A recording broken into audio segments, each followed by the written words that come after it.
In today's video, I'm going to teach you how to create a Zoom account. Whether you're setting it up for business meetings, virtual hangouts, or online classes, creating a Zoom account is a straightforward process. So let's dive right in. To begin, open your web browser and search for Zoom. You can simply type Zoom into your preferred search engine. Once you've done that, look for the official Zoom website in the search results. It's typically titled Zoom One Platform to Connect, which will take you straight to their website when clicked. Once you're on the Zoom homepage, you'll notice a Sign Up Free button. This is your next step. Clicking on this button will initiate the sign-up process, offering you the free account setup option. Next, Zoom will ask you to enter your birth year. This step is crucial as it ensures you meet the service's minimum age requirement. Go ahead and type in your birth year. After doing this, click on the Continue button to proceed further. Now, you'll reach a page where you can choose your sign-up method.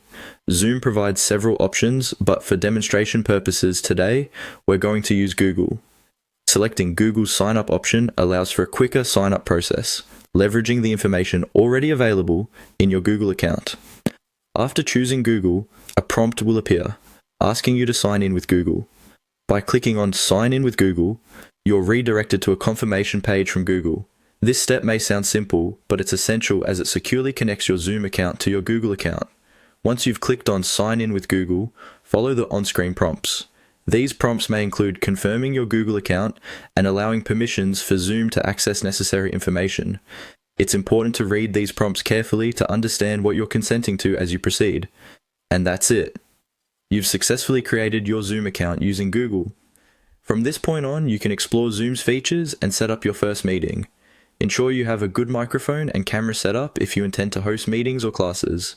Remember, like with any online tool, keeping your account secure is essential. Make sure to use strong passwords and enable two-factor authentication if available.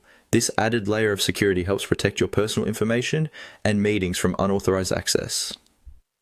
Thank you for watching, and I hope this guide has made the Zoom account creation process clear and easy to follow. If you need to revisit any of these steps, feel free to rewind or pause the video as needed. Stay connected and make the most of what Zoom has to offer. See you in the next video.